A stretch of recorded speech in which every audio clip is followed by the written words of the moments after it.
Bien, bonsoir à tous et merci, merci de votre présence nombreuse ce soir, malgré le fait qu'il n'y a plus de train à la gare de l'Est. Peut-être qu'il y a des gens du quartier de la Pomponette qui sont coincés entre 18h et 22h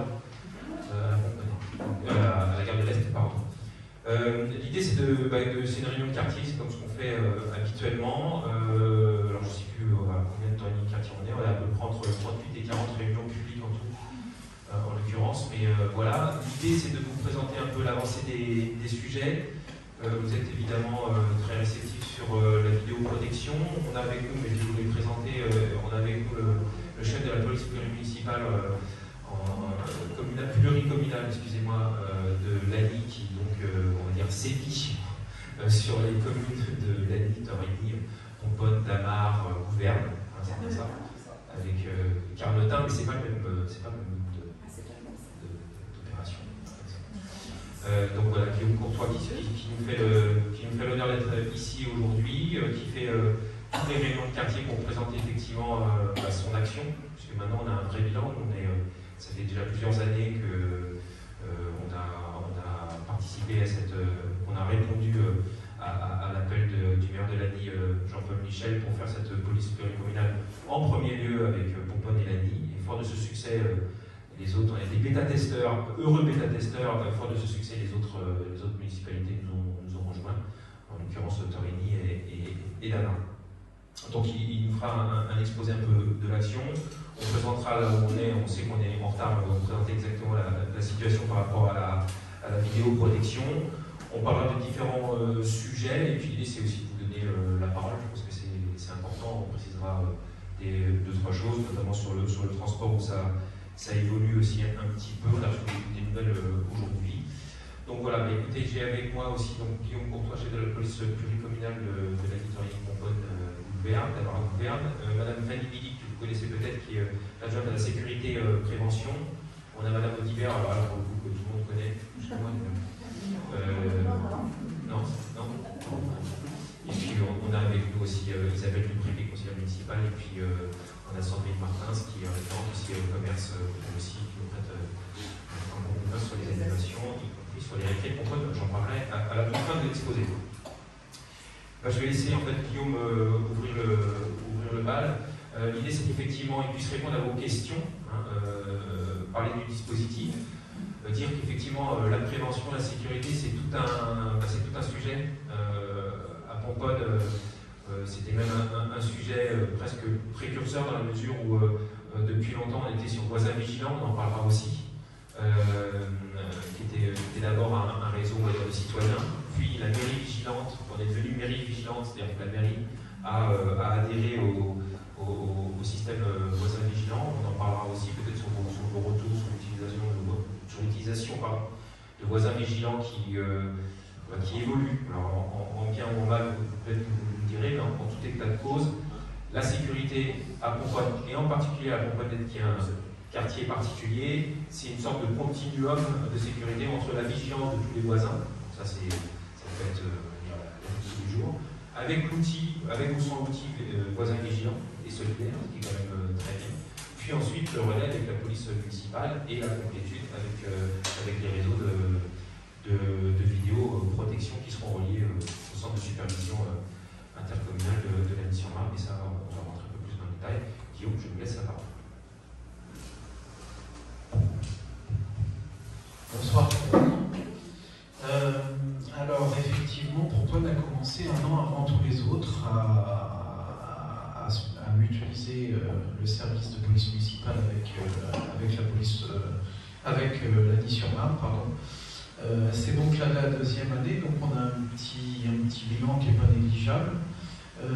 Je vous ai affiché le tableau de nos statistiques. Vous voyez ce qui est grisé, la colonne, enfin la ligne du haut, ça c'est nos interpellations, c'est que la police municipale, c'est pas la police nationale. Donc vous pouvez voir qu'on est à 199 interpellations dans l'année, 120 à Lagny, 35 à Torigny, 34 à Pomponne, 7 à Damar, 3 à Gouverne. Vous voyez dessous les motifs d'interpellation. Vous avez des conduites sous l'empire d'un état alcoolique, des défauts de permis, des défauts d'assurance, des infractions à la législation des stupéfiants. Et justement, parlons de ce qui est stupéfiant, c'est que Pomponne, c'est chez vous qu'on a les meilleurs résultats dans des faits graves. C'est là où je suis là, donc tentative, enfin cambriolage ou tentative de cambriolage et dessous séquestration. Il n'y a que chez vous qu'on a réussi à interpeller en flagrant délit des auteurs de cambriolage ou de séquestration. Je vous ai sorti également un plan et vous voyez les cambriolages et séquestrations, c'est la pomponnette. C'est la pomponnette. Vous n'êtes pas plus victime que l'autre, sauf que vous êtes. C'est un quartier qui est. Oui. Moi, j'habite pour 53 avenue de l'Impératrice. L'année dernière, on a été cambriolé 2 fois. Oui. Et là, je crois qu'on n'est pas indiqué du tout. Alors, vous n'êtes pas indiqué. Alors, attendez. Si l'Impératrice, elle est là, l'avenue de l'Impératrice. On en a 4 là sur la rue de l'Impératrice. Ouais, alors peut-être que c'est mal géolocalisé, mais là vous y êtes, c'est sûr. Parce que avenue de l'Impératrice, on en a 4. Là c'est Pétunia, on en a 1. Là je vois pas où c'est. Mais tout ça c'est votre quartier parce que ce qui est bien dans votre quartier, c'est le fait que vous soyez enclavé en fait. Moi dès que je reçois une alerte voisin vigilant, j'envoie 3 véhicules, il y a un véhicule qui ferme chaque accès, qui contrôle tout ce qui sort, et j'ai vu un véhicule qui va direct sur le point qu'on nous signale. Et à chaque fois ça paye. D'ailleurs, il n'y a plus d'alerte pour des cambriolages depuis quelques mois parce que c'est une bande, c'est une et seule et même bande. Ils viennent tous du 93, tous ceux qu'on a interpellés c'est Villemomble. Villemomble samedi. C'est une seule et même bande. Quand on contrôle, quand on les interpelle, on trouve les photos des pavillons sur les portables, donc c'est une bande qui est bien organisée.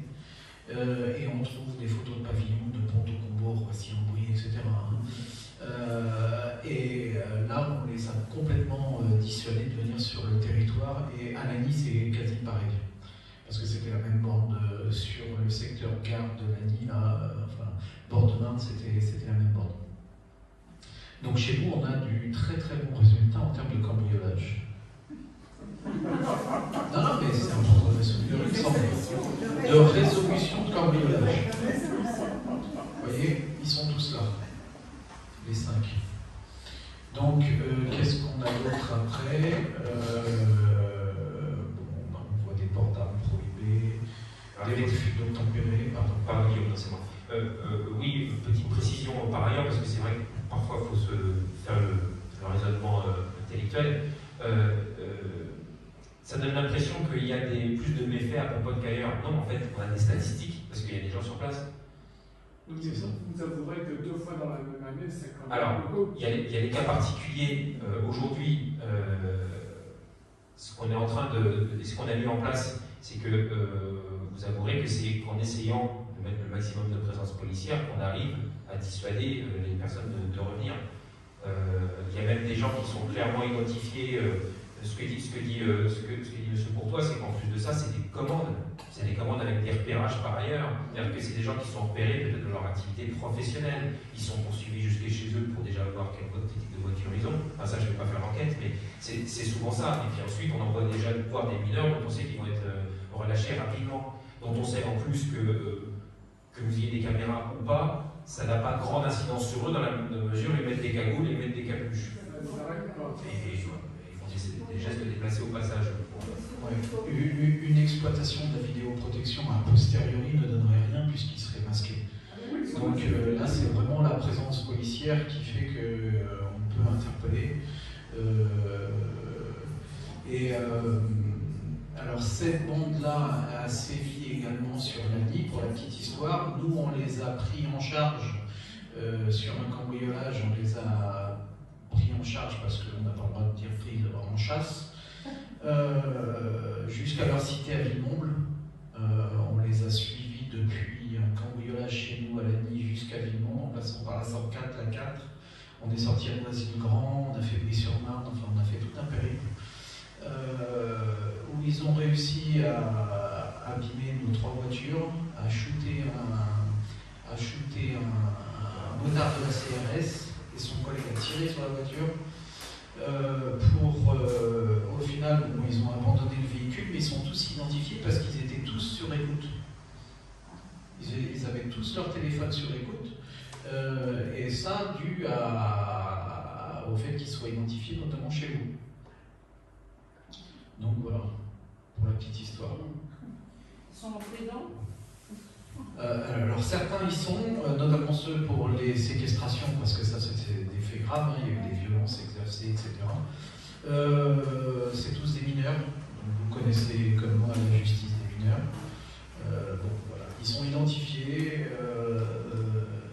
pour qu'ils soient incarcérés, malheureusement en France il faut 15 délits, mais pour en avoir 15 il faut commencer par un. Donc faut les faire à chaque fois. Donc voilà. Donc après, on a aussi les verbalisations. Vous pouvez voir, on est à 8046 verbalisations dans l'année. Il y en a 5600 à Lagny. Après, c'est Torigny. Après, c'est Pomponne. Bon, là, c'est beaucoup autour de la gare, hein, les abords de la gare pour libérer des places de stationnement et notamment l'occupation par les usagers de la gare. Donc voilà, vous voyez. Alors, bruit, ça c'est les verbalisations pour tapage. Les autres nuisances, là-dedans, c'est beaucoup des nuisances environnementales, c'est les déjections canines, c'est la mécanique sauvage avec des versements d'huile sur la voie publique, des choses comme ça. Puis après, le code de la route, ça va être tout ce que vous connaissez, les excès de vitesse, la ceinture, le téléphone portable, choses comme ça. Les stops, etc., les sens interdits, puisqu'on en a fait quelques-uns aussi du côté de l'école. Voilà, plein de choses comme ça. Ce qui est important à dire aussi, c'est l'efficacité sur les résolutions et la participation de voisins vigilants et solidaires. C'est-à-dire que certaines, pas toutes peut-être, encore que, je ne sais pas, je n'ai pas la stat, partent d'un signalement qui paraît un peu bizarre, une voiture mal garée à une mauvaise heure. Voilà. Tous les cambriolages sont présignalés à travers un signalement voisin vigilant et solidaire. Donc il faut continuer à l'utiliser. Après peut-être on en viendra et on croisera parce que peut-être qu'aujourd'hui l'utilisation est moins ergonomique qu'avant, je ne sais pas. Moi j'ai un doute là-dessus par expérience. Mais en tout cas, notamment le Hojaki, clairement, on va vous refaire le film très rapidement. À 7h30, une dame qui rentre d'avoir conduit sa fille dans l'établissement scolaire et qui dit tiens, c'est bizarre, il y a une voiture qui est mal garée. Premier contrôle avec RAS sur la voiture. Mais un début de vigilance, à tel point que vos équipes n'étaient pas parties loin. Et l'épouse du monsieur qui regardait les caméras à l'intérieur de la maison alors qu'elle était dans le sud, a rappelé le 06 qui est son voisin vigilant pour dire appelez la police tout de suite parce que moi je ne suis pas sur place, quand je fais le 17, j'arrive à Nice ou à Toulouse. Et donc ça a permis tout de suite aux équipes qui étaient 500 mètres plus loin de revenir sur place, de rappeler du renfort et d'aller chercher les malfrats, on va dire comme ça, avec le support de la police nationale. Donc il ne faut pas désespérer, enfin c'est pas qu'il faut pas désespérer, il faut continuer à utiliser ce système qui est vraiment très efficace à ce titre, continuer à être vigilant par rapport à ça, parce que là, clairement, ça a résolu cette affaire. En tout cas, ça a permis de... Vous savez ce que c'est, résoudre une affaire, c'est les secondes qu'on gagne, en fait. C'est ça. Sur ce sujet, est-ce qu'on peut peut-être déjà poser la question, est-ce que voisin vigilant pour vous est toujours satisfaisant? Est-ce que vous avez trouvé une évolution ou Non, il n'y a pas de sujet. C'est bien. C'est bien, ok. Parce qu'il C'était plus facile avant. Il y a des trucs. Alors, oui. Maintenant, c'est un peu le bordel. On dit moins bien maintenant. On est d'accord. Alors nous on fait, M. Schaeffer n'est pas là, mais c'est souvent M. Schaeffer qui s'est emparé du sujet depuis de très nombreuses années, qui fait en direct les remarques à la personne qui a créé Voisin Vigilant mais qui depuis a revendu un fonds de pension. Ce qui fait que du coup on a des mises à jour un peu tout le temps. Alors, je ne sais pas pourquoi, peut-être pour des raisons de l'hérédité, de RGPD, que sais-je. En tout cas, c'est moins ergonomique qu'avant, moins simple. C'est pas pour autant qu'on arrive à mettre des photos de manière aussi facile que sur WhatsApp, c'est quand même compliqué. Par contre, ça continue à marcher malgré tout. Enfin, je ne sais pas ce que vous en pensez. Oui. Une fois que vous avez fait votre mise à jour. C'est pas encore critique. Dites-le parce que c'est nous qui allons faire le feedback à l'entreprise, parce que maintenant on paye 3 fois plus qu'avant en tant que mairie. C'est vrai que c'est difficile à utiliser. C'est plus difficile. Oui, quand même. Et puis tout devient alerte, même quand il y a une fraude de chemin, quand c'est un peu bizarre. Mais donc nous, systématiquement, on fait ça leur permet aussi d'améliorer leur système, on fait des feedbacks. Mais n'hésitez pas, si jamais vous avez fait un mail à mairie, on fera à travers aussi l'expertise de Madame Guy et de M. Schaeffer, on pourra faire un retour là-dessus, de la même manière que, par exemple, j'ai posé la question tout à l'heure à M. Courtois, et lui, de son côté, ça marche toujours aussi bien qu'avant. C'est pour les informations que lui reçoit, c'est à la même efficacité qu'avant. C'est important à savoir. C'est-à-dire que ça arrive au même endroit pour les mêmes raisons. Ça, c'est plutôt bien. Voilà, là, c'est une cartographie des verbalisations. D'accord. Là, c'est une cartographie des verbalisations. Donc, il y en a quelques-unes à la componente.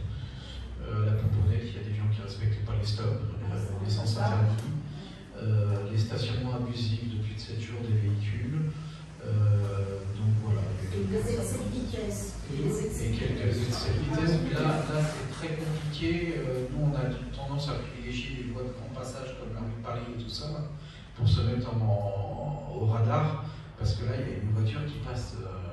Enfin, l'excès de vitesse, ça va être une dans la journée. Il faut juste être au bon endroit au bon moment. Par contre, si vous l'identifiez, si c'est quelqu'un qui commet cette infraction de façon récurrente aux mêmes heures, vous pouvez nous le signaler, là on va s'y mettre. Si on a des chances voilà, on préfère cibler les bons horaires et les bons endroits. Ça nous est arrivé de retirer des permis à des gens qui roulaient à plus de 50 km/h en ville sur dénonciation du voisinage, des choses comme ça. Mais enfin, c'était sur la ligne. Mais quand ça met en péril tout le voisinage parce que les enfants jouent dans la rue, etc., on ne peut pas laisser faire. Et les bus scolaires aussi. Et les motos qui font l'arrière sur la rue du Vilbaudet alors que vous avez des enfants entre trottinettes. On attend quoi? On attend rien parce qu'on fait. Cette route, il est mal fait. Pratiquement toutes les semaines, je remets en place les poteaux rouges et blancs. Et même les motos qui passent dessus. Donc je pense qu'il faudrait renforcer ces filtrations par d'autres cailloux entre les cailloux. Et là, ça éviterait qu'effectivement ces motos passent entre les blocs de Mais ça passe de l'autre côté. Alors, avec les Vilbaudet, il passe aussi. Donc, ouais, d'accord. Oui, alors, il y a des nuisances sonores, parce que c'est infernal. Là, dernièrement, c'était quand? C'est pratiquement tout le week-end. Des bouchons. Alors, pour repréciser, c'est peut-être le bon moment aussi de repréciser, Guillaume, si vous voulez bien, quelle est votre amplitude horaire et combien de jours par an? Alors, on travaille 7 jours sur 7, de 8h du matin à 2h du matin. Il y a toujours quelqu'un. De 8h à 2h, sauf les jours de marché à la nuit où on commence à 6h, c'est-à-dire le mercredi, le vendredi et le dimanche. Là, vous pouvez compter sur nous dès 6h et jusqu'à 2h du matin. On a une brigade de soirée. Avec M. Schaeffer, on avait fait déjà venir à la police, ils avaient arrêté à enlever les motos, ils ont supprimé les motos. Oui. Et ça fait 3-4 ans déjà. Oui, et c'est à refaire. On fait des opérations comme ça régulièrement. Mais c'est les mêmes qui passent à Damar, le long de la Luise, à Torigny, etc. Donc si on ne les fait pas là, on les fait un peu plus loin, mais on les fait. Et il y a des opérations certainement à refaire éventuellement. Ouais. Je savais pas que ça avait recommencé. Ça a commencé là récemment? De toute façon, avec les boulots, on va être vigilant sur ce point-là. Avec les boulots, ça va revenir. On a fait Le même Il y a un d'époque du caillou. Il y a quand même du positif, c'est que les opérations genre rodéo en est de régression. Rien que l'année dernière, on a dû en saisir 8, je crois, et puis elles sont allées direct à la destruction. Et les individus qui étaient dessus ont été condamnés. Ça ça et les violences conjugales, c'est une priorité nationale, donc on va dire pas là-dessus. Oui, effectivement, nous on a fait une brigade de nuit avec Fanny Billy un jour, donc ils sont vraiment là à 2h du matin, à tel point que, alors en plus ils finissent à 2h du matin. Quand vous interpellez à 2h du matin, vous finissez à 4h30 en l'occurrence, il faut savoir, on n'était pas prévu. Non, on peut le raconter aux autres mères, ça. Ouais. Et on en veut encore. On va encore, et on va en faire. Donc ce que je voulais dire, c'est qu'effectivement, au début, on sait bien comment ça se passait à la Compolette, il y a des gens qui nous appelaient pour dire mais pourquoi il y a la police à la Compolette? Je sais pas, parce qu'ils font des patrouilles. Au début, à la première année, le temps de présence c'était 2h30 par jour d'un équipage de 2 agents, qui finalement presque compensait, on va dire, une police municipale uniquement communale sur des horaires de bureau qui font 8h30, 17h. Parce qu'on savait ce qui se passait à 17h15, 17h30, il se passait plus rien, et effectivement, c'était du coup la porte ouverte à plein de stationnements un peu sauvages. Donc aujourd'hui, il faut vraiment ne pas hésiter à nous faire des feedbacks sur voisins vigilants, déjà ça c'est assez bien.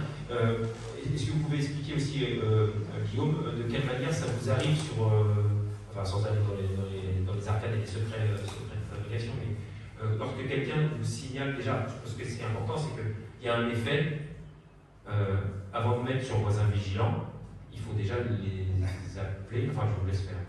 Ça dépend. Oui, alors ça dépend, parce qu'effectivement, les cambriolages qu'on a fait en flagrant délit là, sur la pomponnette, on recevait juste le texto voisin vigilant, alerte, donc on clique dessus, on voit l'adresse, on voit tout ça et on se rend sur place. Donc la saisie le plus précis possible de toutes les informations qu'il faut. Nous, on reçoit ça par texto. Nos téléphones sont donc enregistrés dans l'application. Il y a mon téléphone à moi et celui de la patrouille. On reçoit simultanément, s'il y en a un qui ouvre l'information et l'autre qui le voit. Et ça nous donne la réactivité nécessaire pour les interpeller en flagrant délit, quoi. Donc, ne pas hésiter et nous mettre le plus de précision possible sur l'application pour la remplir. Et peut-être mettre en mémoire aussi les numéros de téléphone de la police. Oui, mais alors certains de mes agents ont dit appelez-nous, ça ira plus vite, etc. Sauf qu'à chaque fois qu'on a eu le numéro de téléphone, qu'on a été appelé, on a été trop vite en fait, on a été trop réactif et on n'a pas laissé consommer l'infraction. Donc en fait, quand on a interpellé les individus, on n'avait rien à leur reprocher. L'OPJ n'a rien poursuivi. Et pourtant, on pouvait avoir le sac à dos avec la cagoule, les gants, marteau, tournevis. Il y avait tout ça, on n'avait rien à leur reprocher. Donc en fait, je vous dirais que nous appeler directement, ça, on est trop rapide. Donc l'application, le temps de nous en rendre compte et puis de rentrer sur place, de mettre en place, je dirais, le filet bleu pour interpeller, on a du succès avec l'application, plus qu'avec l'appel. Par contre, vous pouvez nous appeler ou nous faire l'application aussi pour tout ce qui vous dérange, je dirais, dans la vie quotidienne. Et tout ce qui vous paraît suspect. Effectivement, comme disait monsieur le maire, à la base, sur la séquestration, on intervient pour un véhicule mal stationné dans une rue, quoi. Juste un véhicule mal stationné dans une rue. Et on est juste à côté, et quand on reçoit le bon signalement comme quoi il y a des individus qui sont en train de molester son mari à la dame, on est tout de suite là. On est tout de suite là. Et pour la petite histoire, quand nous on interpelle, on fait déplacer la police judiciaire sur place pour relever les traces et indices, etc. Il y a tout un travail d'enquête après derrière. Et puis dans le véhicule, on a retrouvé dans l'ordinateur de bord enregistré toutes les adresses des boulangeries Ange qui avaient été victimes de vol à main armée. Donc en fait, c'était la même bande qui nous faisait toutes les boulangeries Ange du coin en vol à main armée qui voulaient des caisses. On a eu 15 jours plus tôt la nôtre à Saint-Thibault qui avait été braquée. C'était la même bande, avec le même véhicule, parce que toutes les adresses étaient préenregistrées dans l'ordinateur de bord. Ça c'est malin. Oui, question à la Guinée. Oui, je reviens à la route de Livaudet, au rodéo sur la route de Livaudet. Là, on parle de la route de Vivaudé, mais c'est la partie où se font ces rodéos. C'est une partie qui est sur la commune de Vivaudé et sur la commune de Roux-sur-Chanfray. Donc, vous n'êtes pas en capacité d'intervenir sur cette zone-là. Non, mais on peut attendre. Vous pouvez... À l'entrée, on On sur les peut 55 mètres qui concernent. Voilà, on peut attendre que ça vienne chez nous. Oui, Mais quand c'est pour votre bien, ça nous arrive de pousser un petit peu les frontières de la commune. Puisque si vous vous souvenez bien, on était intervenu sur l'implantation des Roms, Ah oui, je sais, alors qu'elle n'était pas chez nous. Mais du coup, on a réussi à les faire partir. Il y a vraiment eu un concours de toutes les polices s'étaient regroupées en plus. Tout à fait. Initiative PM, mais ensuite il y avait d'autres réalisations. Donc il faut quand même essayer de contacter la PM de Roux et celle de Vivaudé. Après, nous, on s'en occupe. Ah oui, ça peut passer Nous, par vous on et est c'est en lien vous. avec on a les numéros de nos enveloppes et on s'en occupe. Je vais préciser ça. Est-ce que sur ce sujet de la sécurité, même si est-ce que vous avez des questions bien précises par rapport à ça, avant qu'on aborde la vidéoprotection aussi vous avez vu. Ah oui, bien sûr. Je reste là. Très bien, merci. En ce qui concerne la vidéoprotection, on aborde le sujet à moyen point, mais cela dit, j'ai pas. Donc aujourd'hui, merci. Aujourd'hui, nous avons des caméras qui sont implantées donc, à l'entrée, aux deux entrées sud, à l'angle de la Libération, du chemin des Grès, puis la route de Bordeaux. Pour l'instant, elles ne sont pas fonctionnelles, elles ne sont pas reliées, on a pris du retard. Ça ne correspond pas au planning qu'on avait montré en septembre 2015, où l'entreprise s'était engagée à nous presque boucler le sujet en novembre-décembre. Ensuite, ça a glissé sur mars. Et aujourd'hui, on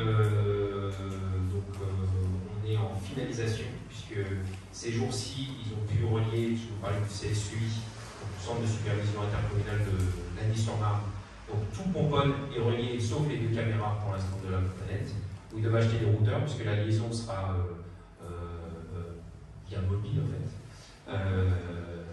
Et donc ça sera configuré par un émondoir pour que ça puisse rentrer dans le centre de supervision avec toutes les caméras. Et ça, je pense que ça sera sous un mois dans maximum de ce que vous êtes. Voilà. Donc avant l'été, les deux caméras qui regroupent 4 points de vision, des VPN et des contextuels, des VPI, pardon, VPI contextuels, seront donc reliés, celles que vous avez. Alors, à vrai dire, j'ai appris l'autre jour qu'ils allaient peut-être remplacer les caméras parce qu'il y avait une nouvelle technologie. C'est peut-être pas forcément les mêmes. Si vous voyez qu'elles changent de couleur. Voilà. Alors, je réponds quand même à une question parce qu'il paraît que quelqu'un a eu l'info comme quoi elles étaient factices. Elles ne sont pas factices, elles ne sont juste pas fonctionnelles parce qu'elles sont pas reliées aujourd'hui, puisqu'elles auraient été reliées et qu'elles marcheraient. Et vous comptez en mettre que deux sur la componente C'est les deux entrées. Par le bois. Croyez pas qu'ils rentrent par le bois. Alors, c'est la question que vous aviez posée. C'est très. Par le nord. Alors, croyez qu'ils rentrent pas par le nord ou par le bas? Alors, je pense qu'ils ne rentrent pas par le nord. Parfois, ils s'enfuient, non pas par le nord, mais par le mur de la 104, qui est sur le côté, à l'autre extrémité de la l'avenue de la Libération. Il faut savoir que, mais je laisse peut-être M. Courtois vous répondre, vous parlez de voies qui sont privées.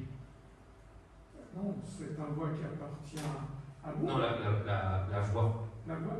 Mais parce que là, nous, on a été cambriolés 2 fois. C'est depuis qu'on a eu l'ouverture du bois.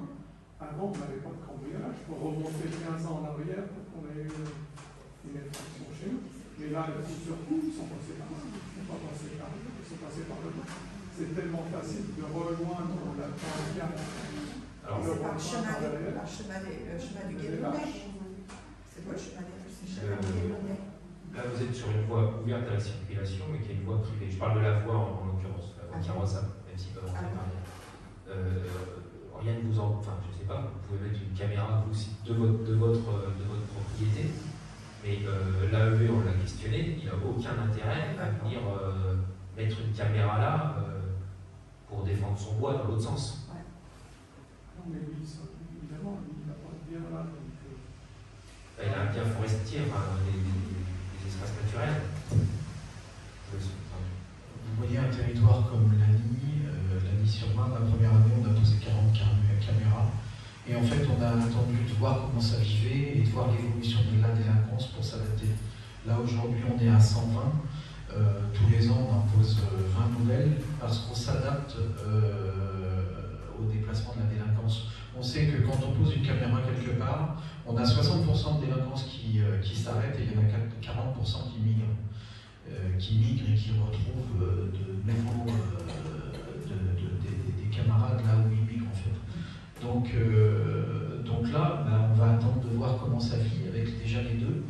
En plus, elles sont relativement efficaces parce que c'est des lectures, des visionnages de plaques d'immatriculation. Donc, on les voit de jour comme de nuit, on voit tous les numéros, ce qu'il y a à l'intérieur, etc. Donc, on va attendre de voir comment ça vit pour s'adapter, quoi. D'autant plus que c'est quand même des voies privées, donc on ne peut pas installer des caméras publiques sur des voies. Mais là c'est fatigant cette histoire de privé. Ah On oui. est dans un 2-2, c'est une base. Si on pouvait en ferait, en fait, oui, parce que Tous les riverains soient d'accord. Faites un questionnaire, vous allez voir comment. en fait, c'est comme une impasse. Non, mais en plus, c'est une impasse, comme en fait toutes les autres rues, quand on a enlevé un petit bout de la rue d'Alou, chemin des Grès, route de Villebaudet et rue de la Libération. Tout le reste sont des voies privées. C'est bien le problème. En tant que ville, on ne peut pas dépenser de l'argent public sur des voies privées. Oui, mais nos impôts, ils passent pas. Je peux juste pas.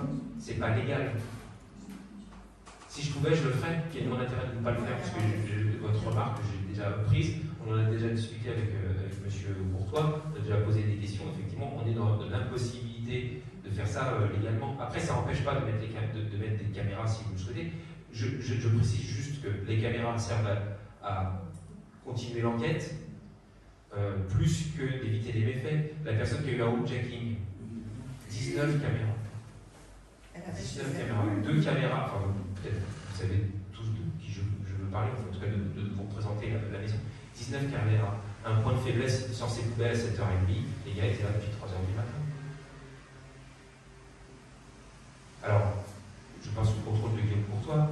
À l'époque, dans les années 80, lorsqu'on s'installait à la Poinette, on achetait un chien, voire 2 chiens. Il n'y a pas autre chose qui permet d'avoir comme conséquence de dire, de laisser penser à la personne qui va commettre les méfaits, de dire je passe à la maison d'à côté, au moins celle-là elle va voire 2 à côté, parce que le chien du voisin va quand même gueuler pendant que je suis dans la maison. Il n'y a que ça qui marche. Enfin, il n'y a que ça qui marche. Et la légende qui voudrait que ces gens-là cagoulés viennent avec des boules, des boulettes de viande empoisonnées, ils ne sont pas équipés de ça. On a été cambriolés avec nos chiens. Alors, pardon. Oui, parce que moi, ça fait quand même quelques années que je suis là. Monsieur Emmanuel Véran qui est en ils avaient droit comme chien et ils n'ont jamais été cambriolés. Alors, oui, mais qu'est-ce que je peux faire de cet exemple-là? Pas grand-chose en fait. Et nous, on a été très longtemps sans cambriolage. Là, c'est depuis cette ouverture. Moi, je mets ça sur le dos de l'ouverture du toit. Et il ne passe pas là. Donc, c'est pas par là. On passe par le chemin. C'est plus facile maintenant, ils pouvaient déjà passer par là. Il y avait un trou dans le grillage avant. Auparavant, on a poursuivi. L'année dernière, Et vous, au niveau de votre pavillon, vous n'avez rien changé? Vous avez mis des caméras, vous avez mis quelque chose? Les caméras, oui. On a en télésurveillance. Et c'est après les caméras, les cambriolages? Non, on les a mis après qu'ils soient passés. D'accord. Et vous avez des chiens? Non. Parce qu'on bouge un peu. Non, mais je comprends, mais après, je suis pas en train de prendre des chiens. Non, mais non, mais la réalité, c'est ça. C'est-à-dire qu'on arrive dans un quartier qui est isolé, urbanement isolé, et avec parfois des grands terrains. Donc, quelque part, le chien n'est pas trop non plus. Et donc, les chiens, ils patrouillent, ils ont ça dans le sang.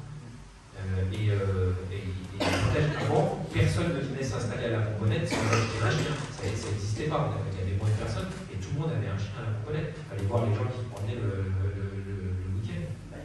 On avait peut-être moins de délinquance avant. Comment? Je ne sais pas. Alors, c'est pas ça, c'est qu'il y avait moins de pavillons. Alors, statistiquement, aujourd'hui, il y a quoi? Il y a 250 maisons, il y en avait peut-être 100 ou 120 à l'époque. Donc, oui, statistiquement.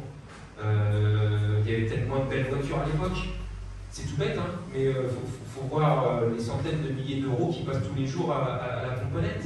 C'est pas... Non, mais ça s'identifie aussi, ça. Oui, on est conscient. Mais on va pas régler comme au système américain, mettre une clôture de 3 mètres tout autour de la Bien sûr, on en a parlé à la Pomponnette il y a 35 ans au moins. Bon. Donc on va pas arriver à cette étape après. On est tellement content de vivre comme ça, la liberté, la forêt et tout, c'est sûr. Et là, on attire quand même trop de mauvais gens. Vous avez un système d'alarme extérieure avec des barrières infrarouges. Ouais. Quand ils arrivent vers la maison, ça déclenche avant qu'ils soient sur le mur. D'accord. Et c'est efficace? Ça, c'est des systèmes efficaces. Vous n'avez pas de chien, on peut pas si On avait il ne marchait pas vos chiens, c'est vrai. Quand c'est couplé à la domotique, c'est des systèmes efficaces. Moi, j'ai vu des vidéos là-dessus, effectivement, où le jeune il passe au-dessus du portail et la personne reçoit une alerte, allume sa lumière extérieure et commande le volet et tout de suite ça prend la fuite. Hein. Tout de suite ça prend la fuite. Et effectivement, on voit bien la vidéo d'un pavillon. Alors, je ne sais pas si c'était ici, je ne sais plus si c'était à la Pomponnette ou à Tommy, mais quand c'est couplé à la domotique, ça marche très très bien. Comme les déclencheurs de fumée à l'intérieur, c'est-à-dire qu'ils sont complètement paumés, et ça c'est effectivement c'est efficace. Alors il faut qu'ils soient rentrés, parfois vous en faites les frais parce qu'il y a un volet électrique qui a été activé, oui, ça on est conscient. Rien n'est parfait. Seulement, je dis ça commence à être connu et à être utilisé, parce que ça existe depuis très longtemps, mais c'était pas rentré dans la coutume, et les gens se disaient ça va salir, et il y a des tas de raisons, et c'était pas vulgarisé surtout. Et voilà, tant que ça ne s'est pas vulgarisé, ça coûte cher. Et ça coûte de moins en moins cher quand il y a de plus en plus de gens qui s'y mettent. Donc il y a aussi cet aspect prix. Pour ma part, je connais qu'une société de vidéosurveillance en public qui le pratique. Et pour être clair, comme je vous ai dit, les 7 qu'on a fait, c'est des mineurs. Donc en fait, il faut leur complexifier la tâche. Il faut qu'ils passent le plus de temps possible à essayer d'ouvrir. Il faut que ce soit le plus compliqué que possible. Des chiens, c'est compliqué, surtout que ce sont des types de jeunes qui ont très peur des chiens dans les cités. Donc les chiens, c'est très compliqué pour eux.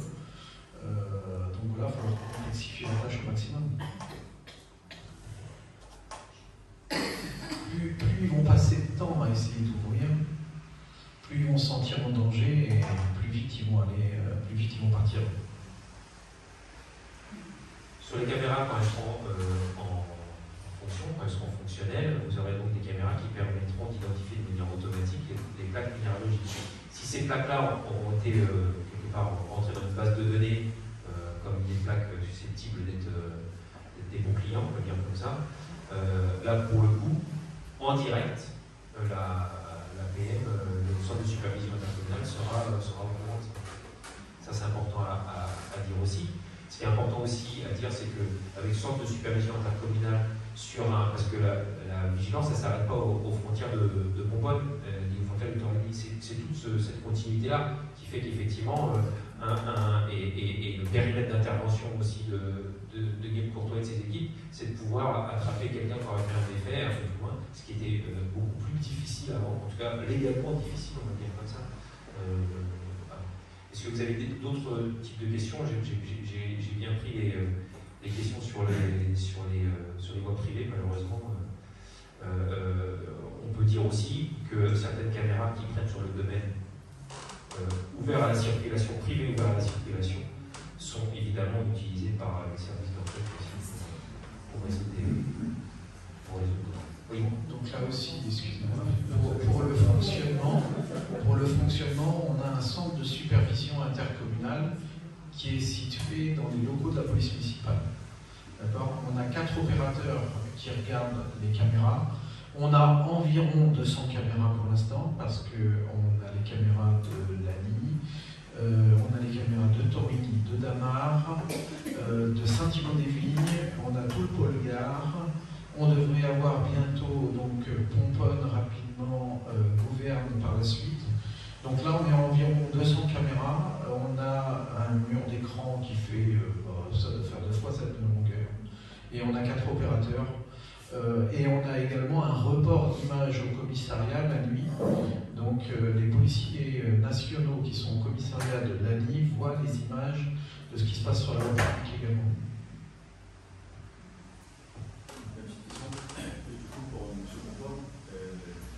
Les actions à mener si on était amené à être face à un cambrioleur, face à face.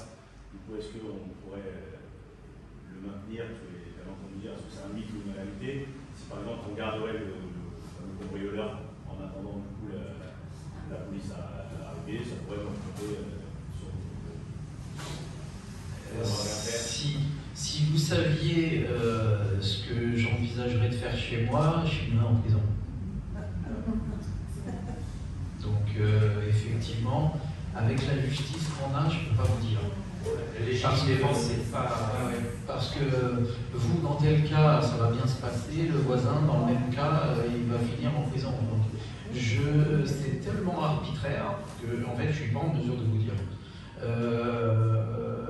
La légitime défense prévoit que vous puissiez faire usage d'une arme quand quelqu'un rentre chez vous de nuit. Il y a des fois, ça va être mal considéré, proportionné. Voilà, si vous arrivez à interpeller l'auteur d'un cambriolage chez vous, mettez-le dehors, attendez-nous dehors, pour pas que ce soit considéré comme de la séquestration.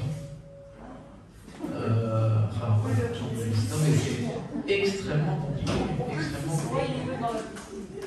Personnellement, j'ai toujours professé, ne bougez pas et faites ça le moins possible. Oui, mais défendez-vous. On n'est pas victime. Je vais tenter de vous dire, défendez-vous. Tout le monde n'est pas en état de se défendre face à on a vu, comme je vous ai dit, c'est des amateurs, hein, un chien dissuade, mais on a vu des manches à balai et une dame au bout du manche qui avait été totalement dissuasive. Hein. Donc, ils ne sont pas si fiers que ça devant des gens déterminés. Moi, par expérience, ils ne sont pas si fiers que ça devant des gens déterminés.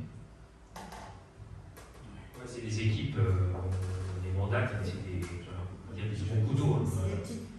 C'est pour ça qu'on les utilise, parce qu'ils sont mineurs, donc on sait qu'ils n'iront pas en prison et qu'on pourra les réutiliser sur autre chose. C'est les mêmes qu'on trouve sur des points stup, parce que c'est des intérims, hein, c'est des intérimaires du narcotrafic et c'est de temps en temps des intérimaires du cambriolage, hein, c'est les mêmes. C'est des montres. Ils sont violents aussi. Et si on les saucissonne et qu'on les met dehors devant chez soi, ils ne sont plus à l'intérieur, ils ne sont pas séquestrés. Là aussi, essayez d'avoir de la vidéoprotection pour prouver que vous n'avez pas fait usage d'une violence illégitime, que vous n'avez pas fait de torture, de choses comme ça. C'est compliqué, hein, très très compliqué. Nous, on a été obligés de s'équiper de caméras piétons à cause de ça, à cause de toutes les accusations qu'on avait sur nous, sur des violences policières, alors qu'on faisait juste usage de la force nécessaire et légitime pour interpeller. On a des caméras piétons, on se filme en permanence maintenant. D'autres questions? Écoutez, merci sur ce point. Donc sur la vidéoprotection, on vous tiendra informé. Ça va arriver. On met la pression, mais ça a été compliqué en fait de notre obligé de refaire des études parce que à la fois la technologie avait changé et puis il y avait des matériels qui étaient plus franchement disponibles. Donc on est un peu victime de ça. Cependant, les dernières nouvelles datent de lundi. Je vous dirai le mail, hein, c'est qu'effectivement, c'est 3 semaines à la réception des routeurs. Enfin, il y aura des routeurs dans les 4 caméras, enfin 2 caméras qui composent 4 points au total.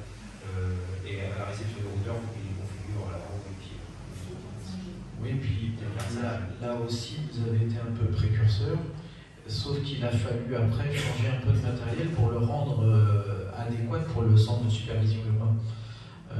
Parce que c'était plus du matériel qui pouvait être accordé chez nous. Vous êtes un FTE, c'est ça? Comment? Vous êtes un FTE, autrement dit, les caméras sont équipées d'un émetteur. Alors, il y a plusieurs technologies. Il y a de la fibre, il y a de la fibre optique et des endroits où il ne peut pas y avoir de fibre, il y a de la radio. Ouais, c'est ça. C'est ça. C'est ce qui se passe, c'est ce qui vient d'être installé il y a quelques jours sur le bâtiment principal de la mairie, avec un radar qui pointe en visuel en fait, sur un mât qui se trouve au pied de du Chabanon. Voilà. Du coup, les caméras, les caméras de course sont actives 24 h sur 24, du coup, avec derrière un opérateur qui pourrait visionner à tout moment. Est-ce qu'on a déjà un opérateur 24/24? Pas tout de suite, il va arriver. Opérateur 24 heures sur 24, non, mais c'est pour ça qu'il y a un report d'image à la police nationale qui, elle, est ouverte 24 heures sur 24 avec des fonctionnaires derrière. Mais ils n'ont pas un mur d'écran aussi grand que le nôtre, donc eux, ils sont plus obligés de manipuler, d'aller chercher telle ou telle caméra pour la mettre sur l'écran, pour la voir, mais dans l'absolu, il y a des gens qui sont capables de regarder les vidéos 24 heures sur 24. Et au terme du déploiement, c'est un peu l'objectif, c'est de se retrouver en autonomie avec quelqu'un qui en faut trois. Mais c'est pour ça qu'on mutualise, parce que ça coûte très cher en frais de fonctionnement quand on paye des salaires, parce que pour un fonctionnement comme ça, 24 heures sur 24, il faut 12 agents, quoi. C'est 12 agents, donc plus les communes adhèrent avec nous, plus elles nous offrent la possibilité, puisqu'elles payent une contribution, donc elles nous offrent la possibilité d'embaucher des ETP supplémentaires. Équivalent temps. Merci Guillaume. S'il n'y a pas d'autres questions sur la sécurité spécifiquement, de toute façon, encore une fois, n'hésitez pas, vous avez aussi Madame Billy, vous pouvez l'écrire à f.billy@base.com.org ou en mairie de manière plus. Voilà, de toute façon, ce sera routé. Donc voilà, c'est tout ce qu'on vous disait. Donc les verbalisations régulières, les pas trop régulières, comme vous les voyez, voilà. Alors, route de Villevaudet, un point quand même sur la route de Villevaudet, sans vouloir forcément refaire la réunion qu'on a eue en septembre 2024, dans la mesure où il n'y a pas grand-chose qui a changé. Aujourd'hui, on est toujours sur un arrêté de création de voies vertes qui date du 6 février 2024, et il y a des recours devant le tribunal administratif de Melun, donc on en est là. Pour autant, il y a un entretien qui est régulier et épisodique notamment par les villes qui ont le plus de linéaires sur la route, à savoir Villevaudet pour 480 mètres et puis Roux aussi. Donc ils passent l'un puis l'autre les pareuses. Et puis nous, sur nos 55 mètres, ils sont gentils, ils viennent faire nos 55 mètres supplémentaires. Donc voilà, il y a eu une période où les végétaux avaient beaucoup poussé, notamment l'année dernière. Là, je crois que je ne suis pas passé dernièrement parce que je n'ai pas vu, mais je pense que on en est là. Je reviens sur des épisodes qu'on a vécu dans le projet de ouvert quand même. Le projet de voie verte, un peu sur ce qui est un peu l'ambition du projet de voie verte, d'autant plus que là où ça avance quand même un tout petit peu, c'est qu'on peut dire que la région, n'est-ce pas Laurence, a enclenché par le truchement de Brice-Rabas, qui a cette fonction-là, donc le maire de Chelles, auprès de la région, de développer des voies vertes, donc a bien identifié cette voie verte-là, qui est en plus une voie verte entre nos trois intercos, qui sont Planning de France, Paris de la Marne et la communauté d'agglomération de Marne-et-Rondouin. Voilà. Sachant que c'est déjà identifié dans des trajets de police. Je reviens sur un sujet qui va arriver là, ça a pris du retard aussi, c'est qu'on va transformer une partie de l'abribus je vais revenir après sur un autre sujet, en boîte à livres. Donc on va ajouter des étagères, ça ne sert à rien de faire une boîte à livres, la boîte existe déjà, donc on va mettre des étagères. Il y aura tout un fonctionnement, ça peut être sympa, ça peut amener de la cohésion. Sur un autre sujet là-dessus, je voulais en parler avec vous, même si vous n'êtes pas forcément très, très nombreux. On se pose la question de venir mettre sur la place de la Chapelle peut-être un ou deux bancs avec des jeux pour enfants. Est-ce que vous considériez que ce serait quelque chose qui amènerait un peu de la cohésion dans le quartier ou pas nécessairement? Il y a beaucoup d'enfants. Il y a plus d'enfants. Il y a plus d'enfants qu'avant Marianne. Donc c'est plutôt. Il y a de plus en plus de jeunes. On peut continuer dans ce projet-là. C'est pas rédhibitoire. Donc on fait ça. Les gens ça pourra aller. Je pose la question très ouverte. Il faudra qu'il soit quand même amovible, je ne sais pas, que l'on puisse. L'association du quartier. Non, il ne sera pas mobile, mais ça ira. Ça ira. Bon. Oui. On étudiera. Ce qui est mobile est fragile. On étudiera ça. Une chose importante, je pense que peu de gens le savent, le bus de soirée qui est développé par Transdev avec le Citrem, il y a un bus qui part à partir de 21h ou 21h30, pas dans une Citrem qui est vue. C'est notamment Isabelle Dupri qui représente la ville de Bourgogne au sein de ce syndicat. Il y a un bus qui part toutes les demi-heures à partir de 21h de la gare de Lagny. Alors, pardon, on va dire pas de la gare de Mer, de la gare de Lagny, parce que c'est sectorisé là-dessus. Mais qui par contre vous dépose sur tout le trajet, pas forcément aux arrêts, mais sur tout le trajet de l'ancienne ligne 7, à savoir la ligne 2252, 2252, je sais. 92, dans laquelle 2200 quelque chose. Okay. L'ancienne ligne 7. Et donc, c'est important parce que. C'est bizarre, c'est pas du tout ça. Oui. Ouais. Voilà. Départ tous les 30 minutes de 21h30 à minuit. Alors vous allez me dire, il n'y a plus de bus à partir il n'y a plus de train à partir de 22h. Je ne sais pas pour aller prendre un bus à la gare de la ligne. N'empêche que c'est fait pour être évidemment en connexion avec tous les trains qui arrivent depuis Paris. Et ensuite, vous pouvez, si vous avez pris le train à Berre ou à la ville, vous allez jusqu'à la ville le soir, vous attendez le bus. Le bus, il fait un trajet qui est mutualisé entre Damar, Torigny et Bombonne, sur toute la rive nord de la Marne. Et donc, vous mettez peut-être un peu plus de temps selon qu'il va, parce qu'il adapte son trajet par rapport au nombre de gens qui vont plus à Bombonne, à Damar, donc, vous êtes sûr d'arriver à bon port et il vous dépose, encore une fois, sur le trajet de la ligne. Non pas forcément à l'arrêt, donc c'est pas vraiment Chapelle, Champeau ou Renaissance, mais sur votre trajet le plus près de chez vous. C'est une bonne info à avoir parce que je pense que, vous savez, comme tous les services qui sont en test, plus on l'utilise, plus ça marche, plus il continue à le développer. On avait essayé, je ne sais pas si vous étiez là, à une réunion en début de mandat pour la componente, où il y avait à l'époque ce qu'on appelait le TAD, le transport à la demande. Et le transport à la demande, il avait même été fait, parce que je trouvais ça intéressant, pour pouvoir prendre un bus à la Chapelle par exemple, et même pour aller à la gare de Berre. Et finalement, personne ne l'avait pris. Ça devenait compliqué à réserver, et finalement, le truc était borné, parce que beaucoup de personnes ne l'avaient pris. Alors ça veut dire qu'il fallait s'inscrire. Aujourd'hui, c'était moins facile de s'inscrire. Il n'y avait pas d'accueil, etc. C'est l'air de rien, mais il y a 3-4 ans, c'était pas déjà. N'empêche que c'est dommage, parce qu'on a raté, je pense, des hypothèses de pouvoir aller à Paris sans aucune voiture alors qu'on habite à la componente. Parce qu'aujourd'hui, on va dire quasiment impossible. Les gens ont des trottinettes ou des voitures électriques, mais ils n'ont pas, aller à pied à la gare de Berre, on est d'accord que ça ne marche pas. Donc, ça c'est important.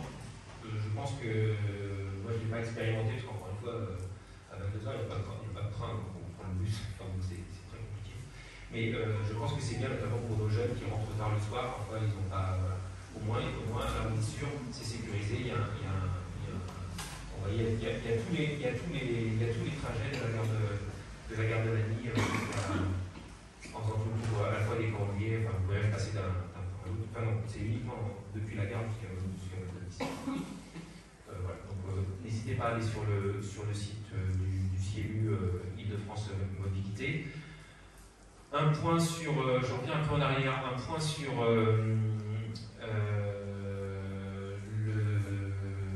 le syndicat, le SPAEP de la région de Lagny-sur-Marne, qui simplement pour, si vous n'aviez pas l'info, permet d'une aide financière pour l'achat d'un préparateur de pluie. C'est 50 €. C'est quand même ça, il faut saluer l'effort. Ils ont dépêchez-vous par contre parce que c'est 1565 récupérateurs de pluie d'ici fin 2025. Donc, je ne sais pas où ils en sont, mais c'est ce qui était affiché sur le site. Le Citrem. Le Citrem, vous êtes au courant qu'il y a je crois qu'il y a une belle communication, mais n'hésitez pas à aller voir sur leur site. Je ne sais pas si certains ont déjà utilisé les services d'information sur rendez-vous. Je ne sais pas si vous l'avez fait. ça marche. Les pays de fois, ça avait marché. D'accord. Vous prenez rendez-vous, c'est peut-être pas forcément le jour même, ça dépend de leur tournée aussi. Je l'ai fait par Internet et on m'a donné un rendez-vous avec un numéro. C'est un comme à Paris. Et ça a marché. Oui. Vous avez une liste de choses que vous pouvez déposer. Voilà. Ça permet quand même une chose, notamment dans notre quartier, c'est d'éviter la ronde des camions tolés, ou pas tolés d'ailleurs, les week-ends qui précèdent les premiers lundis des mois pairs. Ça tourne encore un petit peu comme ça. Ça tourne encore? Il faut leur dire depuis Oui, ils prenaient des choses. Alors, ça m'intéresse. Alors que maintenant, tout ce qu'on a, c'est vrai, on ne sait pas. Ce genre de véhicule, et nous on a une régie et ce genre de personnes qui est d'origine étrangère, généralement on les fait payer en numéraire sur place. Donc ceux-là ils payent leur PV, ils n'ont pas d'autre choix, sinon le véhicule il est en fourrière. Donc c'est intéressant. L'année dernière on a gagné je crois jusqu'à 8 000 € de verbalisation de ce genre de véhicule. Vous parlez d'une chose, c'est qu'effectivement, avant ils prenaient, sauf que dans le cycle du Citroën, il y a aussi des recycleries qui, à un moment donné, tout n'est pas forcément. C'est pas parce que c'est récupéré par le Citroën que c'est forcément perdu. Et c'est pas beau être perdu. Après, quand on veut faire récupérer soi-même, on peut mettre aussi soit sur le bon coin, soit sur les localités aussi des sites mais effectivement, si on met sur le bas-côté en disant bah, ça sera récupéré, là pour le coup, il n'y a pas de clientèle pour ça.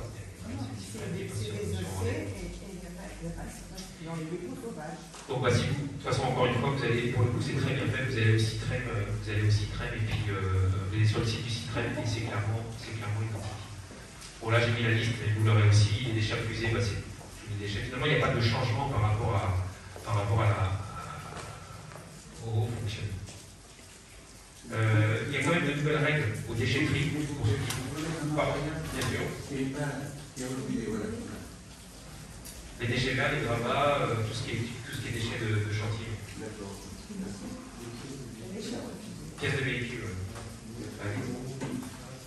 Oui, les pneus.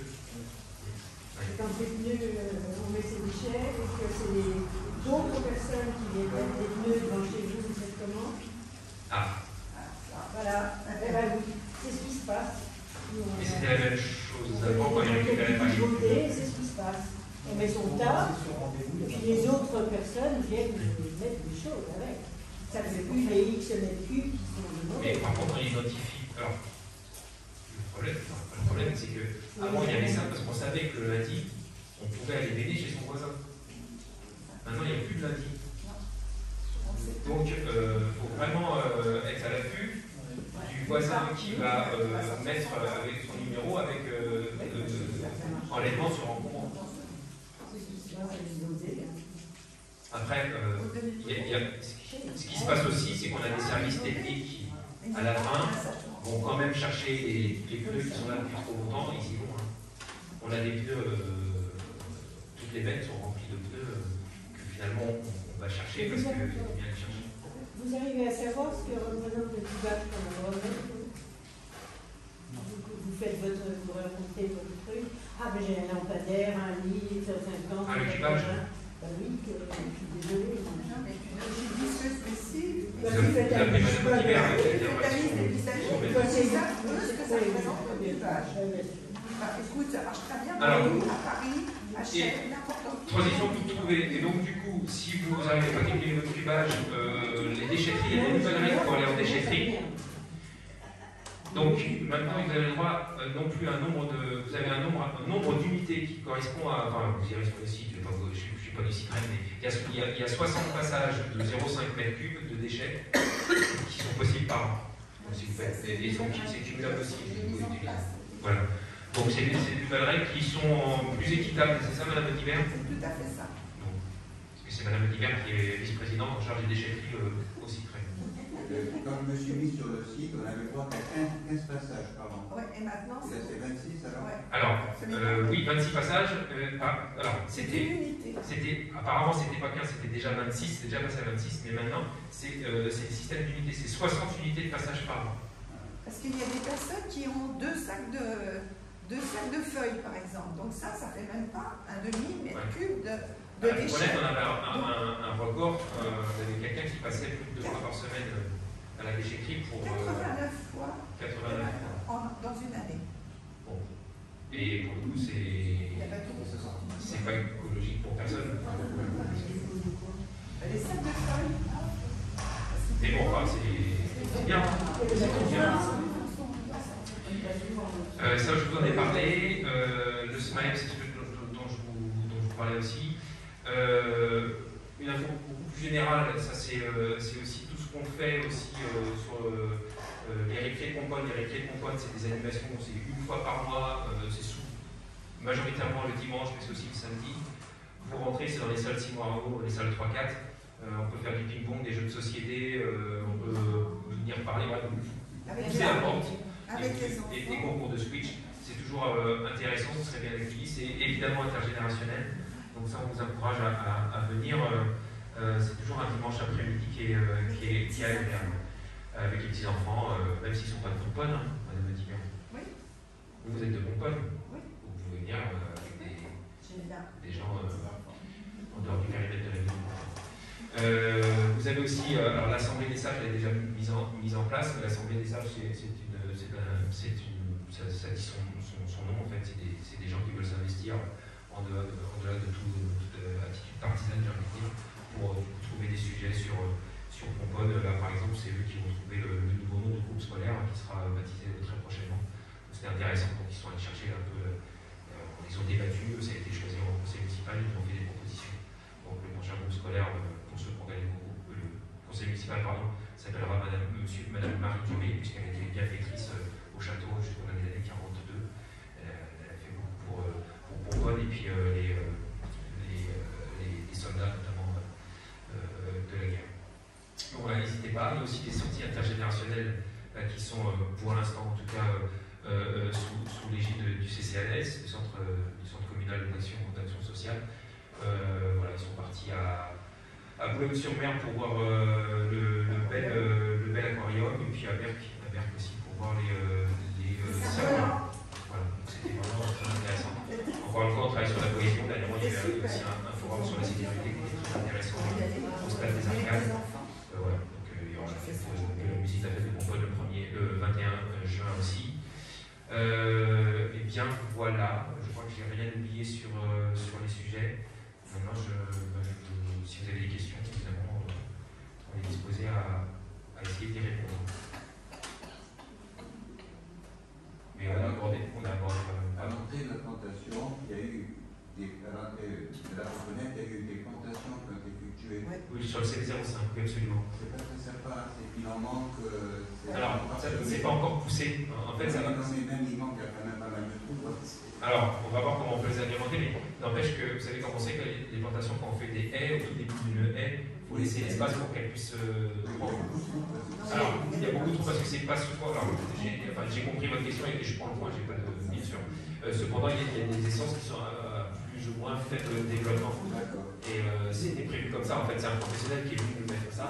Après, s'il en manque, quand ça sera un peu plus développé, on viendra. Il y avait des fleurs, oui, il y avait déjà chaque fleurie. Alors ça dure pas longtemps. Oui, il faut les faire tous les ans. Donc là, on a préféré, on va dire, pérenniser un peu le sujet. L'idée, c'est aussi de protéger ce qu'on a refait. D'ailleurs, j'ai une très bonne info. On a refait le chemin. Une info qui est arrivée aujourd'hui, qui est, je pense, très intéressante. Alors ça a été très long, mais on en avait parlé notamment la dernière fois aussi. C'est surtout pour les parents, parce que on a regardé avec le CMU, donc Isabelle et moi-même, lors d'une réunion, on a vraiment insisté pour une chose, c'est que notamment le matin en hiver, il y a trop d'enfants qui vont jusqu'à la Renaissance pour aller prendre un bus. Donc on est arrivé enfin à avoir, alors c'est une première victoire, on va dire comme ça, à avoir une nouvelle course, donc c'est bien la 2252 le nom de la ligne, qui est maintenant prolongée dans le quartier, qui ne s'arrête plus à Renaissance, mais qui va jusqu'à Champclos, donc grosso modo c'est au Clos de Pomponne, c'est comme ça que ça s'appelle, je sais, rue de la Libération. Puis 8h03 et 8h05 à l'arrêt Chapelle. Avant, on avait un bus qui passait comme le ramassage scolaire à 7h43, et maintenant on l'a, un truc comme ça, 7h53 qui veut 7h43 pour que les bus ne se croisent pas à l'école. Les bus, c'est vraiment un nœud, c'est vraiment très, très compliqué, hein, dès qu'on avance de 5 minutes.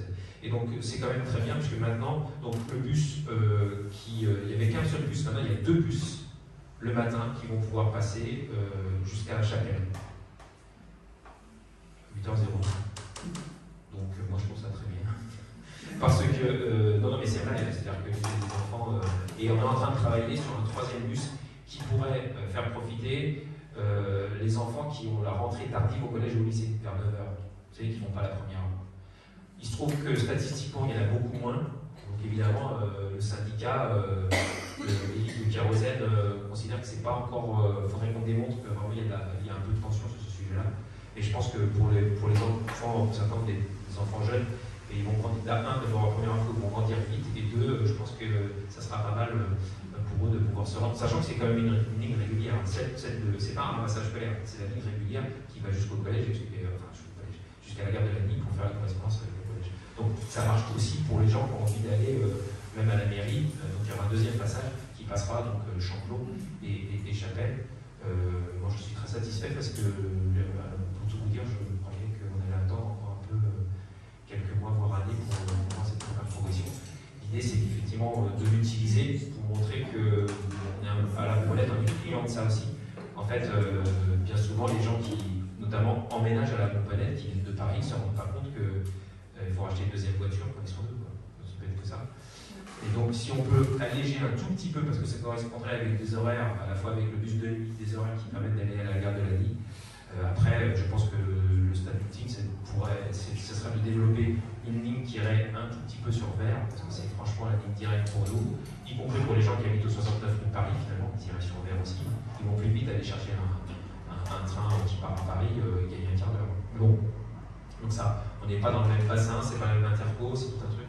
Voilà, en tout cas, ça, je prends ça comme un point très positif. Donc n'hésitez pas, on en fera la. J'attends que ce soit véritablement officiel, c'est un peu enfin j'ai un mail, hein, mais dès qu'on aura l'officialisation de cela, je vous en ferai part bien sûr, et je pense que c'est une bonne nouvelle, on connecte un peu plus la Pompelette au reste de l'agglomération. Voilà, est-ce que vous avez d'autres questions? Oui. J'aimerais savoir, concernant la couverture réseau à Pomponne, c'est peut-être un sujet qui a été déjà évoqué, mais est-ce que c'est prévu? Est-ce qu'il y a des améliorations à mon moment?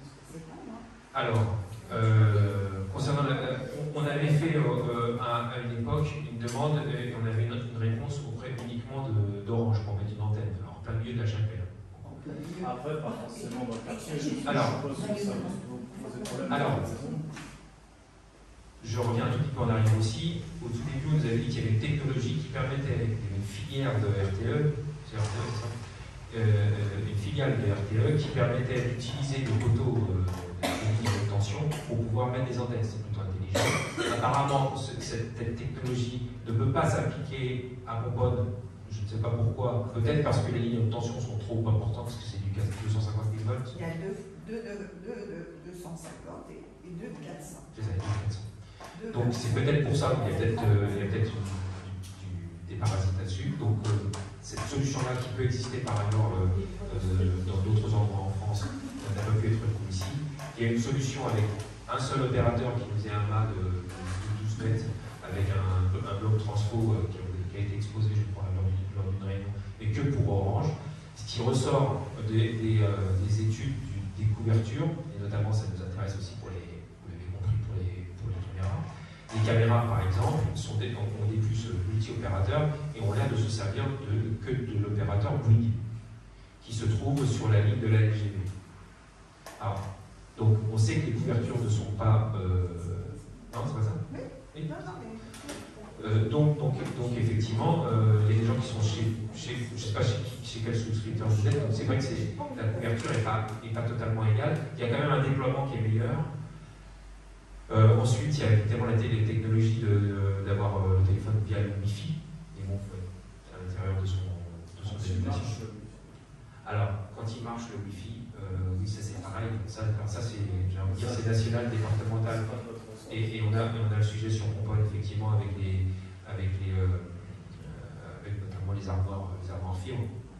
Donc oui, ça dépend des opérateurs.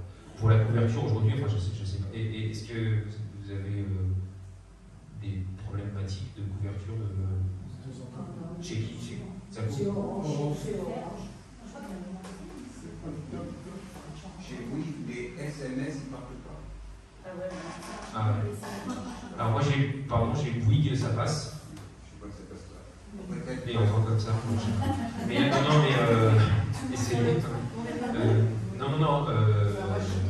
mais ça dépend vraiment de la position. En fait, on est dans une forêt. Mais ça m'est arrivé plusieurs fois, j'avais des SMS urgents, j'étais obligé d'aller jusqu'à vers la limite pour voir passer. Ah oui, carrément. Parce que même à l'entrée de la Pomponne, ça passait pas. Avec Bouygues, vous êtes Bouygues. Donc oui, il y a la haute tension, il y a la forêt, il y a plein de choses qui font que c'est très difficile de comparer les cas. Oui. Vous êtes chez SFR. Ça fonctionne plus que ce que ça fonctionne. Moi j'ai SFR Bouygues et j'ai plutôt Bouygues qui marche un peu mieux que SFR. Ouais, oui. Et très loin. Mais c'est vrai que ça se voit vraiment. Ouais. Donc ça, souvent on leur signale. Après, il n'y a que 250 maisons aussi. C'est-à-dire qu'à un moment donné, leur clientèle, ils considèrent que leur couverture elle marche plus ou moins. D'ailleurs, vous pouvez aller sur les sites qui référencent les couvertures par opérateur. Et grosso modo, il y en a qui ont plus de trous que d'autres, mais le quartier est quasiment quand même couvert. Il y avait eu aussi un projet d'antenne qui était plus sur Vibonnet, en fait, derrière chez nous, là, tout au nord, tout au sud, au nord. Et donc a été abandonné parce qu'effectivement, ça n'avait rien pour nous. Donc on est toujours sur le sujet parce qu'on sait que ce n'est pas satisfaisant. Mais aujourd'hui, il n'y a pas de solution. Pardon. Moi, j'habite à la campagne, j'ai eu le même souci que vous. J'ai réglé mes problèmes avec le satellite, avec Starlink. En fait, j'ai toutes mes communications à l'intérieur de ma maison. Et puis, alors que ce soit les communications, que ce soit vocales ou les SMS, etc., tout passe par Starlink. Et moi, j'avais un problème, c'est que régulièrement, j'étais débranché. Quand il fallait intervenir pour un de mes voisins, c'était moi qu'on débranchait. Et 3 mois de l'année, il fallait que j'appelle un technicien pour avoir besoin de me brancher. C'était régulier. Et j'ai tout réglé avec Starlink. 50 € par mois et tout fonctionne bien. Le problème de Starlink, pour aller dans les détails, c'est que quand c'est alors peut-être que ce soit les notes, c'est pas le sujet,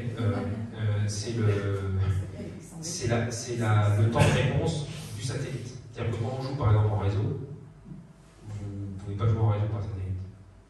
Bon, je vois que ça vous est.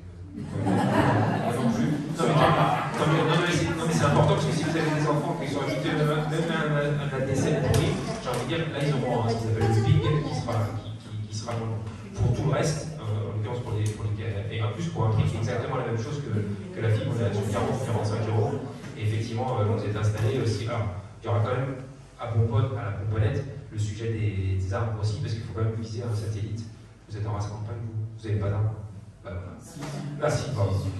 Mais ça marche, ça passe. Non, mais effectivement, je crois qu'à la dernière réunion, il y avait une personne qui avait le satellite et qui avait dit que justement, elle avait résolu son problème à la Pomponette par le fait d'installer, je ne sais pas si c'est Starlink, mais un satellite. Très bien. S'il n'y a pas d'autres questions, je vous souhaite. Oui. Enquête publique. Ah oui, il y a une enquête publique PLU, bien sûr, ça fait partie de la publicité. Vous avez dû voir l'affiche qui est jaune là, sur la nouvelle vitrine. Donc il y a une enquête publique qui est depuis le 2 juin pendant un mois, ça doit être le 2 juillet, enfin le jour ouvrable, le jour de juillet qui correspond à un mois de délai. Donc n'hésitez pas à faire vos remarques si vous avez des remarques. L'idée qui prévaut à ça, c'est que le PLU donc, a été voté à l'unanimité, c'est important de le dire, parce que ce n'est pas tous les jours, au conseil municipal, avec l'idée de préserver quand même notre patrimoine naturel à la Pomponette, parce qu'il est aussi relativement fragile, notamment au niveau de l'hygrométrie, on voit bien. J'ai tendance à le répéter, mais on enlève un chêne, ça on enlève 300 litres d'eau pompée par jour. Et un chêne, ça ne pousse pas en 5 minutes non plus. Donc voilà, essayer de faire en sorte de préserver l'identité de notre quartier. D'autant plus que tout ce qui est en train de se développer, mais ça c'est la politique nationale, c'est que maintenant l'arbre, et c'est bien d'ailleurs, commence à avoir une valeur. C'est-à-dire que maintenant il y a un préjudice quand on supprime un arbre. Et donc la valeur de l'arbre, c'est un vrai sujet. Et quand vous avez un terrain arboré, vous avez un terrain qui a de la valeur pour cette raison-là. Voilà. Fanny.